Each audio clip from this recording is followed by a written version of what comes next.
Olá, no programa 60 Minutos de hoje nós vamos falar com o professor, vereador, deputado estadual, presidente da Assembleia Legislativa, governador interino, prefeito de Tubarão, presidente da Amurel e presidente da Federação Catarinense de Municípios. O senhor foi também presidente da Associação Nacional de Deputados Estaduais. Muito obrigado pela sua vinda aqui ao programa 60 Minutos de hoje, prefeito Juarez Ponticelli. Muito obrigado pelo convite. Daqui a pouco vão me chamar de Ulisses Guimarães, né? Que era o colecionador de presidências. Mas eu sempre gostei muito do associativismo. Nos mandatos que tive, eu sempre procurei participar dessas entidades que reúnem, que congregam os detentores de mandato. Quando vereador, eu fui vereador 2 anos só, mas cheguei a ser secretário da UVESC, da União dos Vereadores de Santa Catarina. Eu sempre fui metido nisso. Fui eleito lá em São Miguel do Oeste, em março de 2017, abril. A gente foi numa reunião em Itaió primeiro, o Anderson Botega... Não foi em 2017, foi perdão, 97. 97. O Anderson Botega que foi dirigindo. O Anderson era o presidente da Câmara de Jaguaruna. Jovem vereador, tinha 20 e poucos anos. Eu tinha 30 anos. E a gente foi numa reunião no Alto Vale, primeiro lá em Itaió. Depois eu fui eleito lá em São Miguel do Oeste, secretário da UVESC. Como deputado, eu fui membro da UNAL e cheguei à presidência. Como prefeito, fui presidente da Amurel e presidente da FECAM. E também integro a diretoria nacional da Frente Nacional de Prefeitos, que é uma entidade que reúne os 400 municípios com mais de 80 mil habitantes no Brasil. Uma entidade muito forte, muito bem organizada. E eu gosto de participar porque eu tenho dito sempre, professor, que problemas comuns precisam de soluções comuns. A dor dos 5.570 prefeitos é a mesma. A dor de um pacto federativo que não funciona, que precisa ser reconstruído. Esse pacto não tem que ser reformado, ele tem que ser rasgado e ser feito outro. Porque explica há uma inversão. O que é o pacto? É a forma que se arrecada e se distribui os impostos. Então, do bolo todo, esse é um dos aspectos do pacto, né?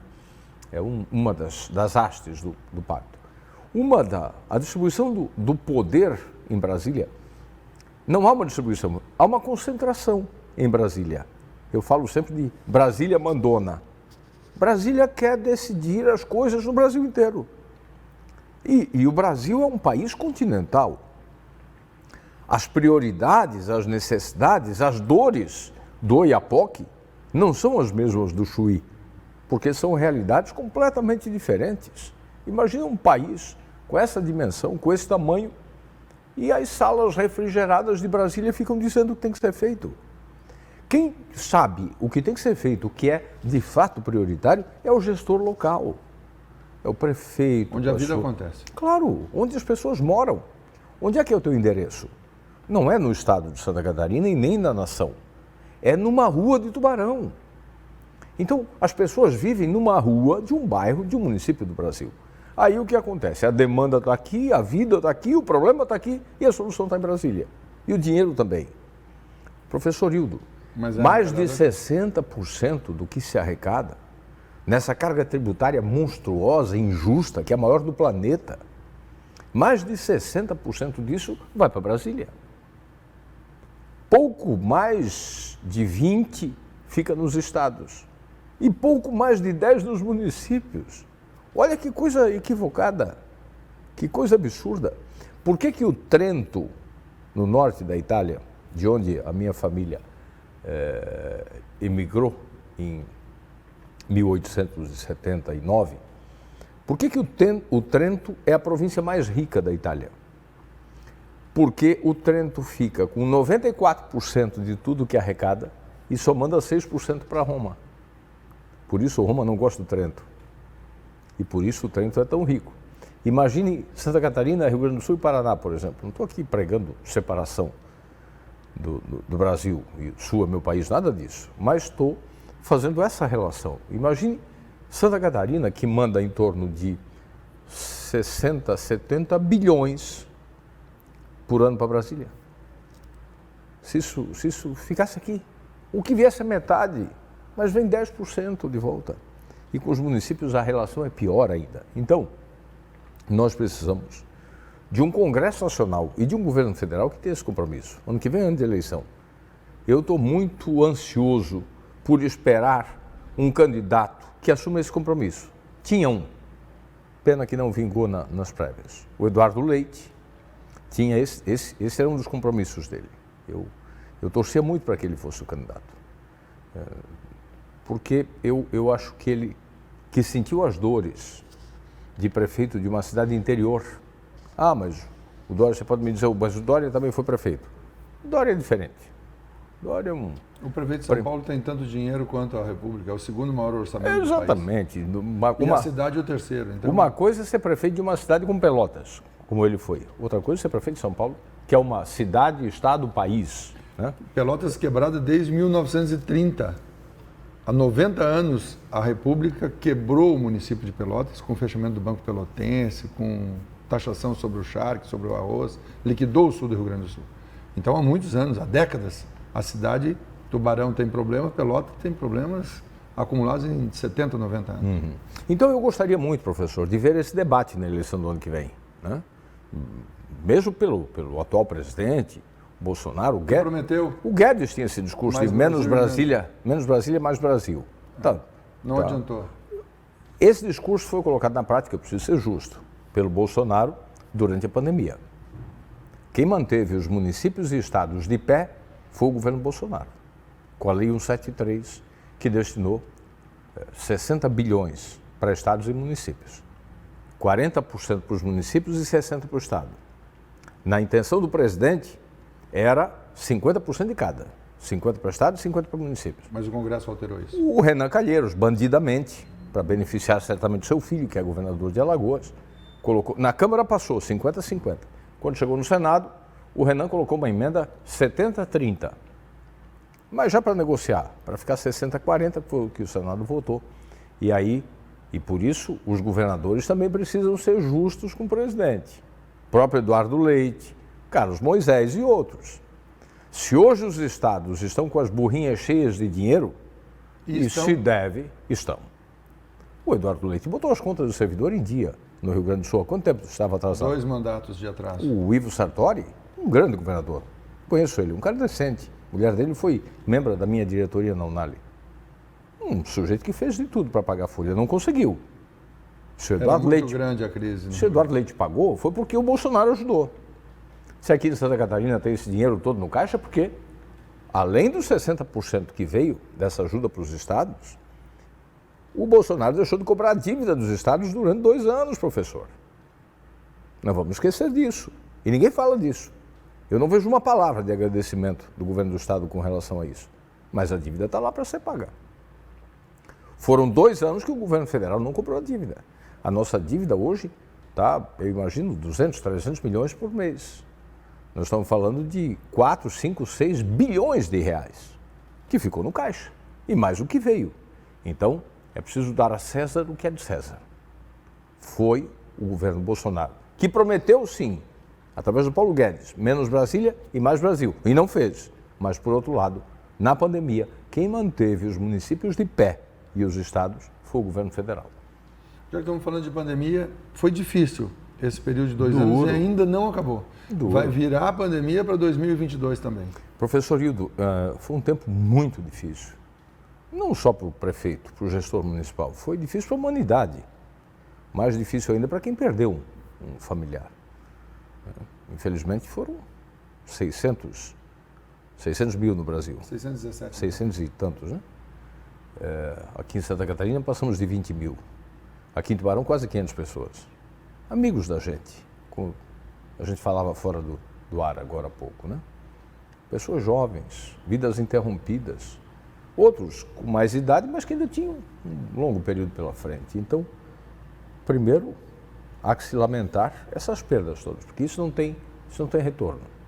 Segundo, todos os outros males que essa doença gerou, de perda de emprego, de fechamento de lojas, de sequelas da própria doença, de sequelas no sistema educacional, por exemplo.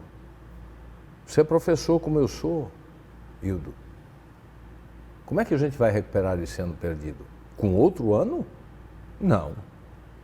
Nós vamos levar muito mais tempo. E já são 2. Talvez uma década. Para recuperar um ano perdido. Um ano perdido é uma eternidade.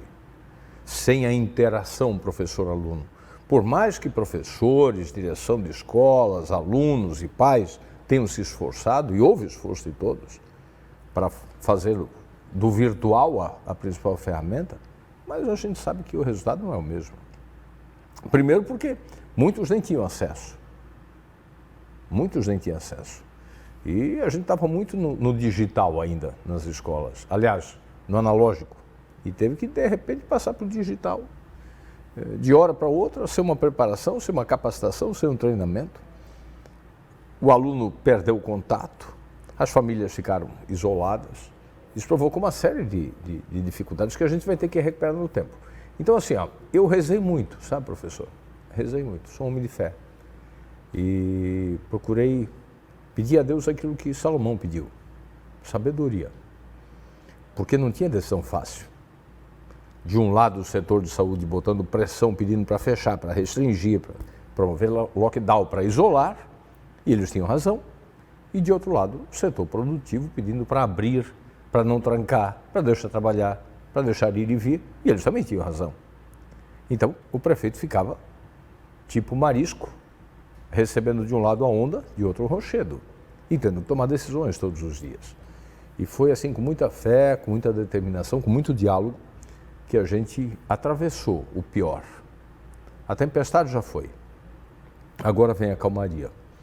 Não para a gente se livrar definitivamente, acho que a gente vai ter que conviver com o coronavírus, como a gente convive com o H1N1. Agora já tem H2N3, H3N2, né? Que matou mais de 17 pessoas no Rio de Janeiro. Que é uma nova variante. Então, eu acho que a gente vai ter que se vacinar sempre. Acho que a gente vai ter que manter alguns cuidados. O álcool em gel tem que vir para ficar, porque ele ajuda a eliminar esses vírus também. E alguns hábitos que vão ter que mudar. Acho que isso vai promover reflexos aí. Máscara e luva em restaurante também, por exemplo, é um bom negócio. Mudança de hábitos. Acho que a vida social vai mudar, as formas de entretenimento. Acho que tudo isso vai mudar. Mas assim, ó, a página ruim está sendo virada. Não, como eu disse agora há pouco, não para a gente arrancar essa página fora, para a gente deixar ali, para quando bater uma dificuldade, a gente olhar para aquela página e ter a certeza de que a gente pode vencer. Acho que é, acima de tudo, um grande momento de aprendizado, de acumular experiências. Vamos lá, nós enfrentamos um monstro que ninguém conhecia. A última pandemia que a humanidade enfrentou tem mais de século. Então não tem ninguém vivo, consciente, para lembrar daquela pandemia, para saber como é que a gente enfrenta. A gente teve que... A gripe espanhola em 17, 18. Exatamente. A gente teve que ir enfrentando, empurrando, improvisando, acertando, errando. Mas a ciência se superou. Por isso, o meu aplauso para a ciência, que em menos de um ano conseguiu desenvolver e colocar no braço das pessoas uma vacina que ajudou a reduzir o sofrimento. E aí eu falo especialmente para os negacionistas. Contra dados não há contestação. A vacina resolveu, em definitivo, não porque nenhuma vacina garante imunidade plena, mas reduziu drasticamente. Nós temos de 3, 4 mil pessoas que morriam por dia para 54 ontem. Então, é uma vitória. É uma grande vitória. Eu acho que o pior já foi. Nós vamos dar uma rápida parada no programa de hoje e voltaremos em instantes nessa entrevista. Fechamento de ano, primeiro ano do segundo mandato do prefeito Juarez Ponticelli à frente do governo do município de Tubarão. A gente já volta.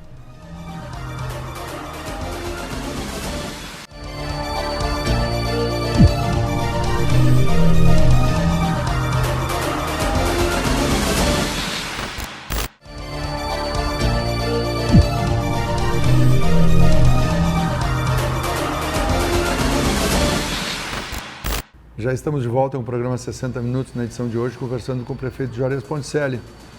Prefeito, tempo difícil para ficar marcado, para lembrança de que talvez tenha sido o tempo mais difícil, tomara que seja o que tenhamos vivido, porque daí não enfrentaremos outra dificuldade deste tamanho.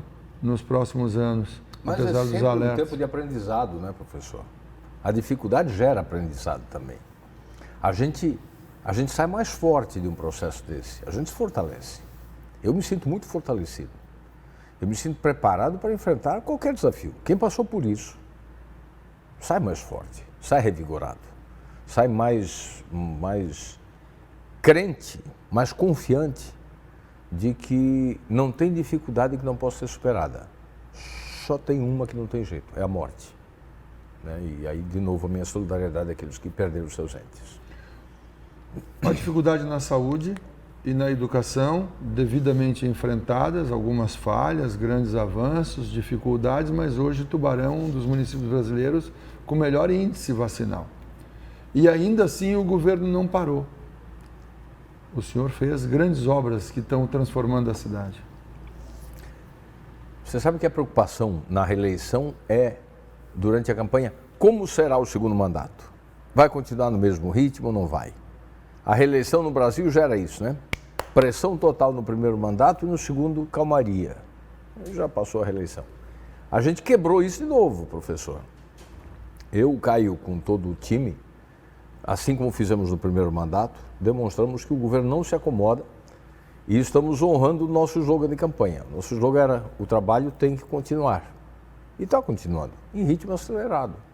A gente termina o primeiro ano do segundo mandato já, com um conjunto de obras em curso e assim com muita preparação e uma expectativa de que 2022 vai ser o ano do maior volume de obras da história dessa cidade. Se no outro mandato a gente, com investimentos aí na ordem de 50 milhões de reais, já deu uma acelerada no desenvolvimento da cidade, imagine agora com 150 milhões, que é o que a gente tem mais ou menos em caixa.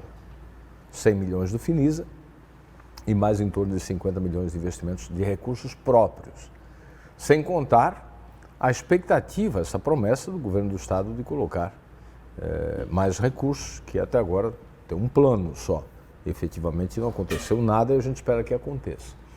Então, assim, nós estamos muito estruturados, com projetos transformadores que vamos colocar em curso no ano que vem, mas sem perder de vista a nossa primeira, segunda e terceira prioridade sempre: educação. Isso para nós não é discurso, isso para nós é prática. A realidade das nossas escolas mudou para melhor em todas. Que a gente está entregando de novas escolas, que a gente melhorou da estrutura, a qualidade da merenda, a qualidade da educação, a capacitação. Por isso que a matrícula dobrou. Quando nós assumimos o governo em 2017, o município tinha uma matrícula de pouco mais de 4 mil alunos, hoje tem mais de 8 mil. Se a matrícula dobrou é porque a escola melhorou. Esse é o indicativo. Segundo, o maior investimento que esse município continua fazendo, e será assim até o último dia do nosso mandato, vai ser na manutenção da fila de creche zerada. Essa é a obra que recebe o maior investimento do governo, professor. Para manter essas 1.500 crianças que estavam fora da creche, colocá-las para dentro, se promoveu um acréscimo de 25 milhões ano no nosso orçamento de educação. 25 milhões ano dá para fazer muita coisa, dá para fazer 20 quilômetros de asfalto. Dá para fazer 2 pontes sobre o Rio Tubarão por ano. E é uma obra invisível. Por que essa decisão de contratar vaga na escola particular e não contratar professores e construir prédios? Porque seria a alternativa. Ou vai para onde está ocioso, ou vai para o prédio e contrata gente, é isso? Porque se for assim, a gente não iria zerar a fila nunca. Primeiro, a vaga do município custa quase 3 vezes mais. Hoje, uma vaga no município custa em torno de 1.850 por mês. Nós compramos 1.500 vagas por 750 cada uma. Como o Bruno Covas fez em São Paulo também. Lá a vaga do município custa 21 mil por ano, ele comprou por 7 mil por ano. Mais ou menos a mesma relação daqui. Segundo, a taxa de natalidade de Santa Catarina é uma das que mais caiu no Brasil. Nós tínhamos no ano 2000 uma taxa de natalidade de 2,1 filhos por casal. Hoje está em 1,5. Em menos de 2 décadas, nós reduzimos 0,6 filhos por casal. Isso é muito significativo. Muito. Então, significa dizer que em 2050, dos 164 mil professores que nós temos na rede municipal hoje, no estado, nós vamos ter só 149. Porque vai ter menos alunos, porque vai ter menos crianças. E aí vai ter mais idosos, porque a população, a expectativa de vida de Santa Catarina é maior do Brasil. Então, a partir de lá, a prioridade não vai ser mais creche de criança, vai ser creche de terceira idade. Se a gente colocar tudo isso na vaga pública hoje com professor efetivado, lá na frente vai ter um monte de professor ocioso, que não pode ser readaptado para outra função. Não pode ser demitido. Não pode ser dispensado. E a cidade na porta pedindo para o prefeito contratar cuidador de terceira idade. Transformar aquela creche de criança em creche de terceira idade, que é uma estrutura física diferente. Então, comprar a vaga é mais barato, mais inclusivo, porque ainda você bota em escolas particulares, onde nós temos alunos de média e melhor condição financeira, com criança pobre. Então você promove uma inclusão social também. Não há boa. discriminação? Não, criança não discrimina. Quem discrimina é o adulto.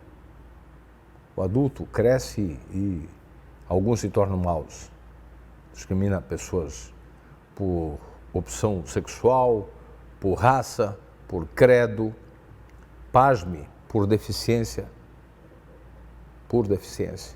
que é o mais abominável de todos os preconceitos. Mas criança não discrimina, pelo contrário, eles se integram, eles interagem, e isso promove uma coisa boa. Então, professor, esse investimento de 25 milhões a mais por ano, repito, é o maior, é silencioso, não tem placa para inaugurar, não tem fita para cortar. Não gera notícia do Ministério Público citando o prefeito e o secretário de Educação? Não. E só sabe o tamanho do benefício desse investimento aquelas 1.500 famílias que são afetadas. Mas não importa se isso não dá notícia, não tem problema. O que importa é a minha consciência. Mas nós sempre trazemos esse tema aqui à discussão. O que importa é a minha consciência. E eu sou professor, sou pai, sou avô, e eu também estudo isso. Eu também sei que a Finlândia, a Coreia do Sul e outros só se transformaram porque investiram de verdade em educação. E educação básica, fundamental, educação infantil. Porque nós estamos falando da etapa mais importante no processo de desenvolvimento do ser humano, que é do ventre da mãe até os 6 anos de idade. É ali que está toda a formação, toda a base do caráter. Então, se a gente está cuidando dessa criança, tão frágil ainda, ajudando a família a cuidar dela, alimentando bem, numa escola de qualidade, eu sei que daqui a 20, 25, 30 anos, a cidade vai estar mais feliz. Eu não sei se eu vou estar aqui ainda para colher esse fruto, porque esse é um investimento de longo prazo. É uma plantinha que a gente está com ela lá, regando. Ela vai levar tempo, como uma tamareira. Ela vai levar tempo para crescer. Quem planta tâmaras não colhe tâmaras. Em Israel já há controvérsias. Lá eles já plantam e colhem. Mas leva muito tempo. Lá eles conseguiram acelerar o processo. Mas uma tamareira, antigamente se dizia que era um século, né? Um século para produzir o fruto. Exatamente. Agora lá eu tive em algumas fazendas próximo do Mar Morto, que eles estão acelerando muito esse processo. Aliás, Israel inova todos os dias. A gente vai para lá agora em fevereiro, dar continuidade àquele nosso processo de parceria, que aliás nós firmamos aqui na Unisul TV na época, numa transmissão hoje ao no vivo. TV, no dia 27 de maio, dia do aniversário da nossa cidade, a gente fez a assinatura virtual da nossa parceria com a cidade de Heifer Valley, e a prefeita agora nos convidou, a gente vai numa missão entre 2 e 10 de fevereiro, pleno período de férias, voltando, vou passar meu aniversário lá aliás, voando de volta já, mas a prefeita está muito empolgada e agora a gente vai fazer esse ato presencial e às custas deles. Eu vou inclusive viajar por conta da cidade de Heifer Valley, porque eles estão mandando passagens e hospedagem, tamanha a empolgação deles com essa parceria. E a gente vai conhecer já projetos de parcerias de agricultura, eles têm uma atividade agrícola muito forte, pesca, educação e saúde. Perfeito. Vamos retomar um pouquinho a questão da educação. esse cuidado com as vagas e com a merenda e com a qualidade do ensino tem rendido prêmios, reconhecimento nacional ao município de Tubarão. Eu fui convidado e estive na cidade de Vila Velha na semana passada, no Espírito Santo. Inclusive almocei com o governador Renato Casagrande, na residência do governador, junto com os prefeitos, junto com os 78 prefeitos capixabas. O Espírito Santo tem apenas 78 municípios. E foi uma reunião muito bacana. Eu fui lá, convite do Sebrae, e pago pelo Sebrae, sem nenhuma despesa para o município, para falar um pouco dessa experiência do programa Cidade Empreendedora, de alguns programas que se destacaram, e eu recebi o título de prefeito empreendedor do Sebrae por conta dessa aquisição de produtos da merenda escolar da agricultura familiar e orgânica. E foi um evento muito bacana. Os prefeitos gostaram muito, interagiram muito, alguns deles já estão para vir aqui no começo do ano para conhecer um pouco mais desse processo e implantar lá também. E aí, na conversa com o governador, eu recomendo que você, que é um bom jornalista, que possa acompanhar agora, eu acho que a Assembleia deles também entra em recesso nessa semana.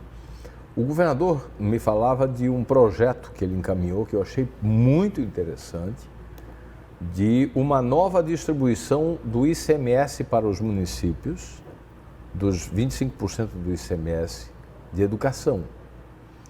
Lá, pelo que eu entendi, eu não li o projeto ainda, pelo que eu entendi, se a proposta dele for aprovada pela Assembleia, o ICMS, 50% vai continuar sendo distribuído como de acordo com a geração, com o fato gerador de ICMS em cada município, e os outros 50% vão ser distribuídos de acordo com as notas do IDEB.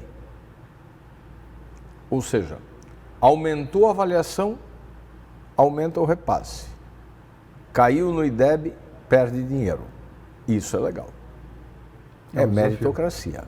É o que a gente está fazendo aqui. O professor Maurício trabalha com a sua equipe, trabalha nessa direção. Porque assim a gente orientou. Quando instituímos a prova Tubarão, é um esforço, e premiando professores, alunos, escolas, é um esforço para a gente elevar a qualidade da educação, elevar esse indicador, elevar as notas. E lá o prefeito vai fazer isso pecuniariamente, financeiramente.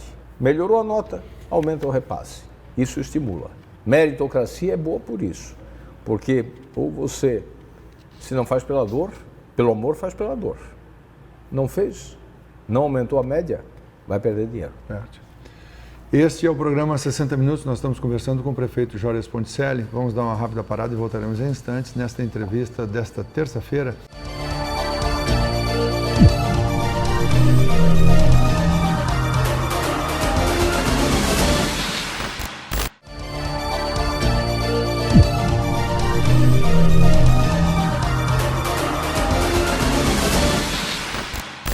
Já estamos de volta com o programa 60 Minutos, na edição de hoje, conversando com o prefeito Jórias Ponticelli. Prefeito, o ano terminando, o que o senhor tem a... Primeiro, antes do que tem a comemorar, nós ainda temos mais um bloco para falar. O que o senhor tem a lamentar? O que não deu para fazer no primeiro mandato e neste primeiro ano ainda não conseguiu avançar? Olha, é muita coisa? Tem coisas que a burocracia emperra. Uma frustração desse ano não ter conseguido ainda resolver a questão do estacionamento rotativo.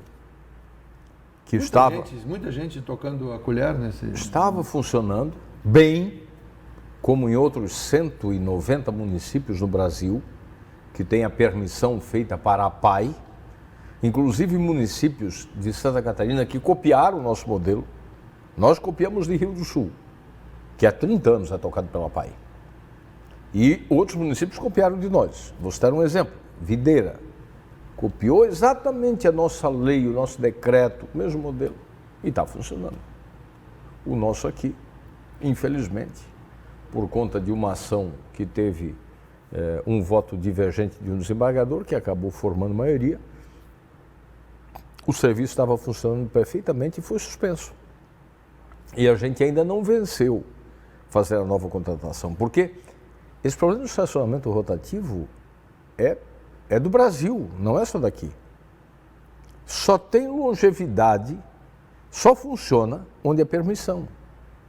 Você está vendo Floripa, o problema que está de novo? Balneário Camboriú, Itajaí. Nas grandes cidades isso é um problema. As licitações não aguentam, as empresas vão embora, é altamente problemático isso. E a gente tinha construído um modelo que deu certo. Infelizmente, tivemos esse revés. Eu espero que... E a PAI perde um recurso importante. Muito importante. A nossa PAI, professor, é a segunda maior em matrícula de Santa Catarina. Eu tenho falado com a Lila e com a diretoria. Esse dinheiro está fazendo falta. É uma pena, mas a gente vai, se Deus quiser, logo no início do ano, eu tenho esperança, poder resolver isso. Estamos e voltará a ser esse modelo, com a PAI recebendo recursos? Não, enquanto não for julgada a ação em definitivo, não. O processo que a gente está submeteu ao Tribunal de Contas, que está tramitando, é de compra de vagas pelo município, para a gente poder resolver essa questão. Então, essa é a minha frustração, digamos, de 2021, mas se Deus quiser, em 2022 a gente resolve. Publicado ontem pelo IPEA, se não me engano, essa semana, as cidades seguras. E Tubarão é a 15ª cidade mais segura do Brasil.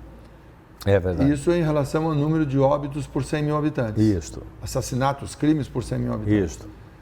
O que tem sido feito na área da segurança para que a cidade apareça nessa condição? Aqueles números ali, do Atlas da Violência, são números, é um estudo feito em 2019, é um levantamento feito em 2019, divulgado agora, mas que tem como banco de dados o ano de 2017.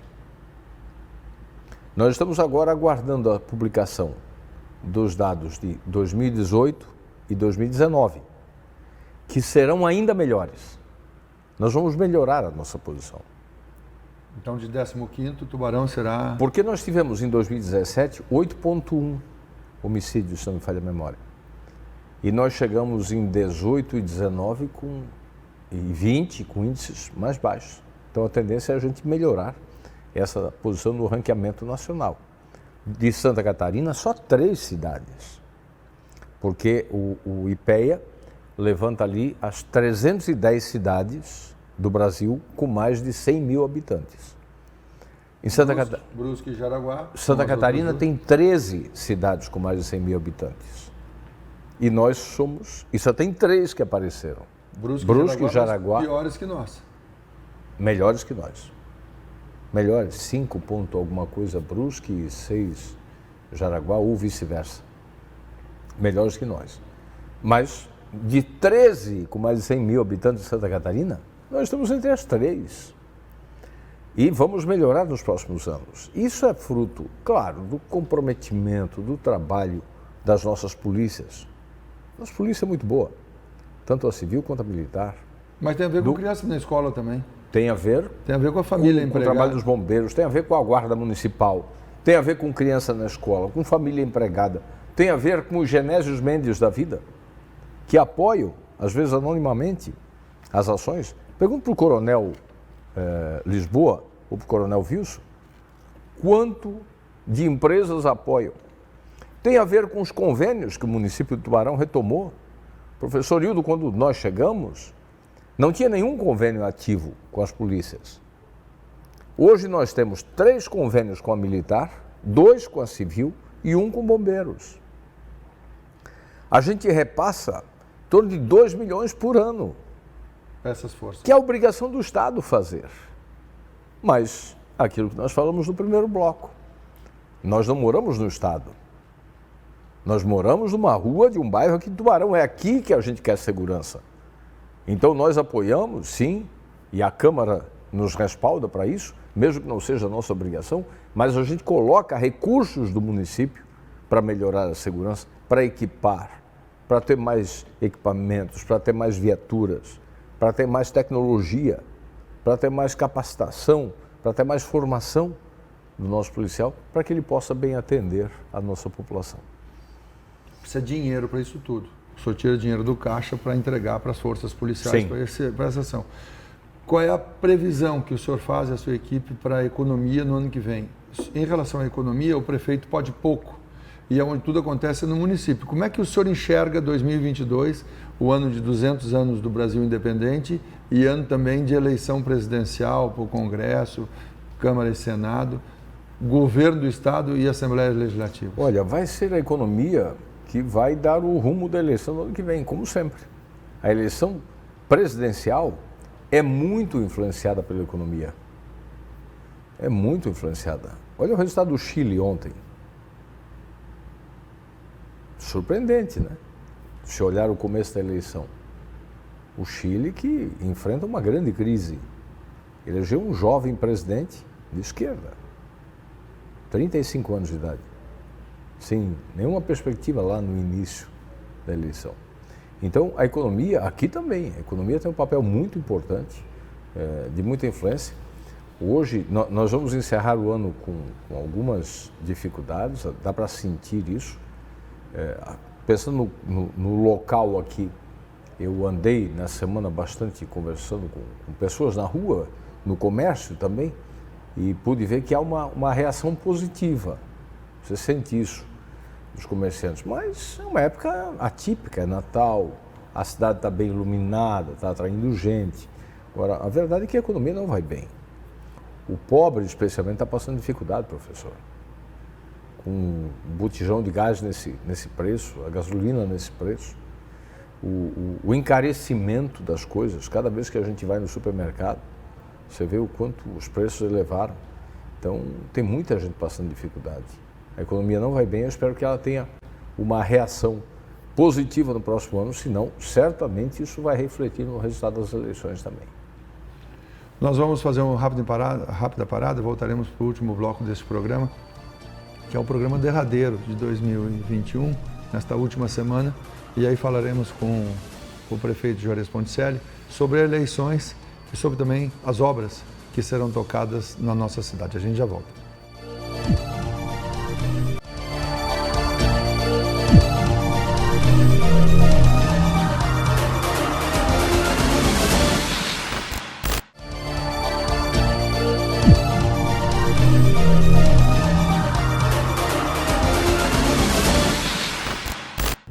Já estamos de volta ao programa 60 Minutos, nesta última terça-feira de 2021.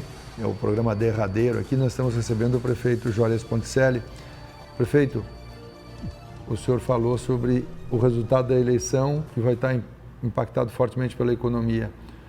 O senhor mantém o desejo de ser candidato a governador? O desejo, sim. Só não sei quando meu partido vai me dar verdadeiramente essa oportunidade. Eu imaginei que fosse agora. Eu coloquei meu nome à disposição, até porque antes me foi dito que para mim ser candidato a governador eu tinha que ser prefeito antes. Essa era uma cobrança que o partido me fazia sempre, que eu tinha que ter a experiência do executivo, ser prefeito. Quando ganhei a eleição para prefeito, o partido dizia que eu tinha que fazer o melhor mandato e a melhor reeleição. Dever de casa feito. E, para minha surpresa, coloquei o nome à disposição no início desse ano. Mas outros também colocaram. E eu recebi muito apoio e estímulo das bases para levar adiante essa pré-candidatura.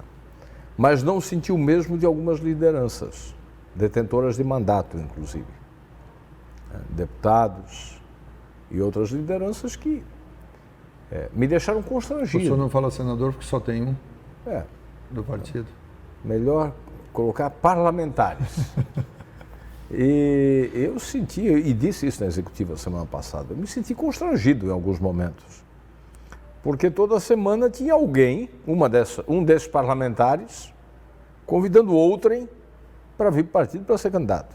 Ora o Cláudio Salvaro, meu querido amigo, ora o João Rodrigues, outrora o Moisés e, pasme, até o Antídio, meu colega prefeito. É uma pessoa que eu gosto muito também. Jaraguá do Sul. Jaraguá do Sul. Aliás, não tem problema com nenhum deles.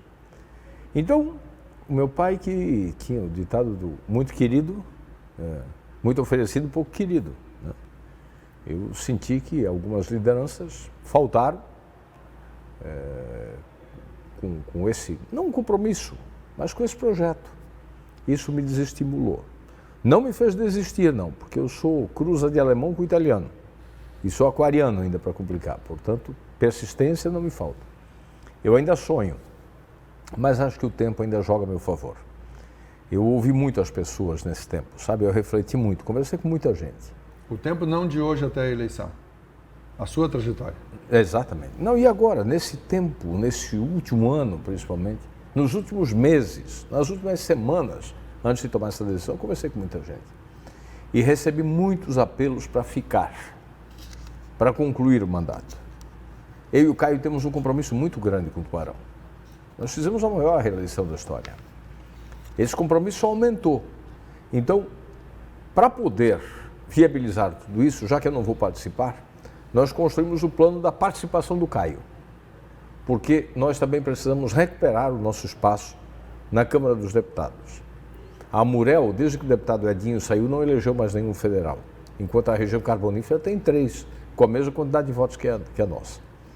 Eu acho que o Caio reúne, tenho certeza que o Caio reúne todas as condições políticas, técnicas, administrativas, ele tem uma grande capacidade de articulação e nos representaria muito bem na Câmara dos Deputados. Então, nós estamos trabalhando nesse projeto, suprapartidariamente até, porque nem filiado ao meu partido é, mas é um projeto pela cidade e pela região. Com o PP Colasso para deputado estadual, para a gente também reconquistar aquele espaço que eu ocupei, numa cadeira na Assembleia por 16 anos. Então, estou focado nisso. E o senhor e o Genésio levavam 2 vagas da cidade. Exatamente. E hoje não temos nenhuma. Nenhuma. Então, eu vou focar nisso e focar na gestão da cidade para terminar esse segundo mandato, se Deus quiser, melhor que o primeiro. E aí sim, em 2025, cumprida a minha missão, eu vou rodar Santa Catarina, mostrando o que fiz aqui, o que a gente transformou aqui, e acho que vamos ter muito para mostrar. E aí, quem sabe em 2026, o meu partido possa de verdade me dar essa oportunidade de disputar a eleição do governo.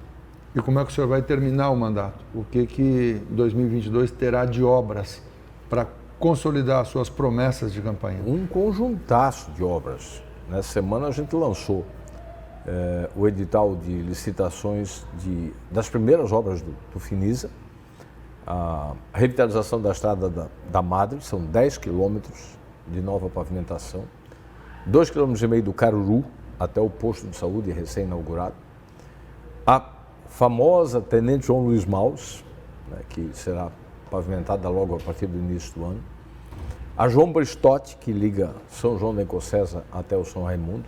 Agora em janeiro vem a Avenida Getúlio Vargas, até a divisa com Capivari de Baixo, Teodoto Tonon, Antônio Ilse, com uma nova galeria ali na Antônio Ilse, a famosa Vala da Vina, que tem quase 40 anos que foi feita, está quebrando. Em frente ao posto de saúde e sindicato dos contabilistas? Exatamente. Ali nós vamos trocar a galeria e colocar novo pavimento, a Rua do Canudo, a José Bressan, que é a via de acesso ao cemitério, o prolongamento da Avenida Pedro Zappellini. Ao cemitério é a forma de dizer, porque todo mundo conhece, mas ali tem mais de 2.000 imóveis surgindo naquela região.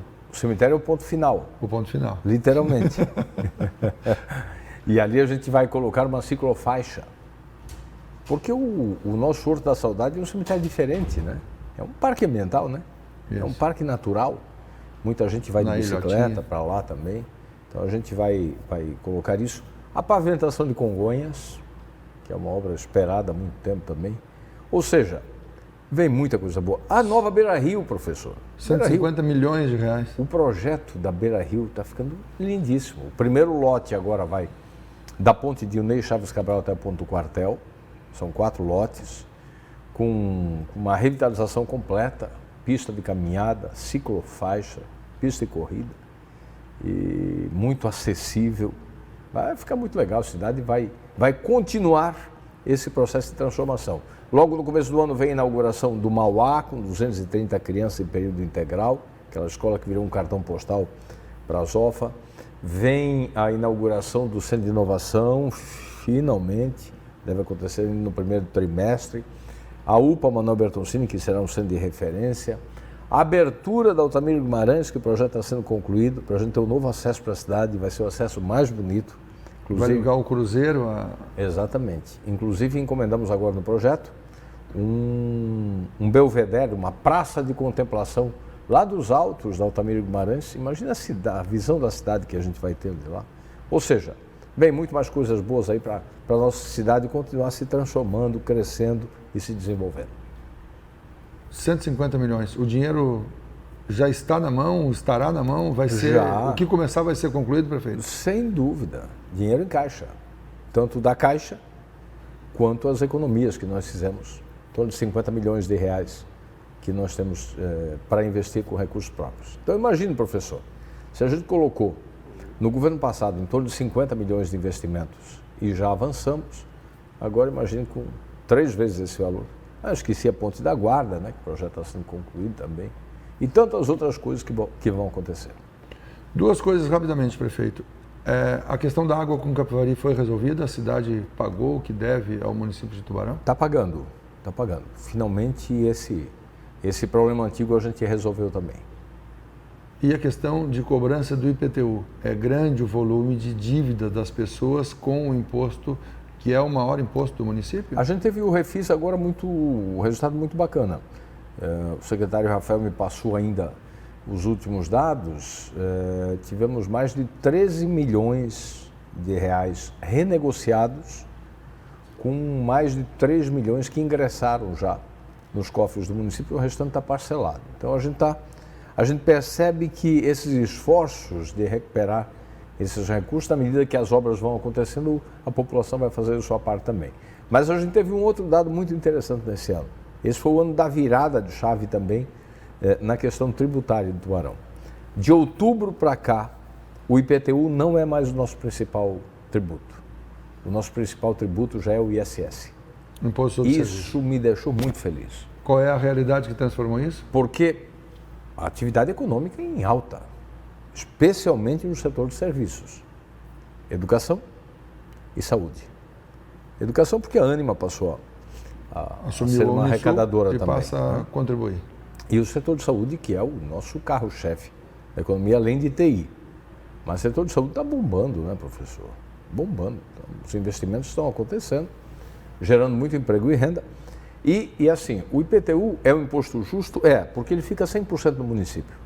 Ele não entra naquilo que nós falamos no primeiro bloco, que você, como um imposto de renda, você manda para Brasília, depois vai de bitrem e volta de carrinho de mão.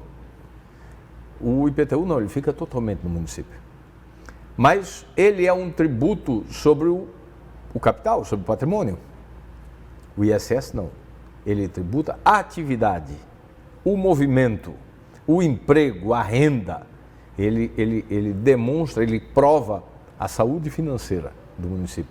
E eu fiquei muito feliz por saber que agora o ISS é o nosso principal produto que garante sustentabilidade financeira ao nosso município. Tá certo, perfeito. Estamos chegando aí à virada do ano. Muito obrigado pela sua vinda ao programa 60 Minutos de hoje. Obrigado pelo convite mais uma vez e aproveitar para desejar a todos que nos acompanham um final de ano abençoado, que esse espírito natalino com o renascimento de Cristo permaneça nos nossos corações, para que em 2022 a gente possa continuar enfrentando os desafios que nos são postos todos os dias.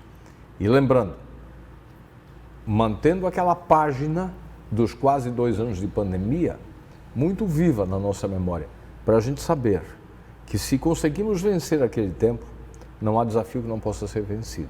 E eu quero desejar muita esperança, muita fé, muita força, muita solidariedade a todos os tubaronenses, assim como vocês têm me dispensado. Em meu nome, em nome do Caio, boas festas e um grande 2022 para todos.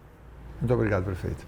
E obrigado a você que nos acompanhou durante todo esse ano, acompanhou a transição da Unisul TV para o canal digital e agora a UniTV, ao nosso portal de notícias.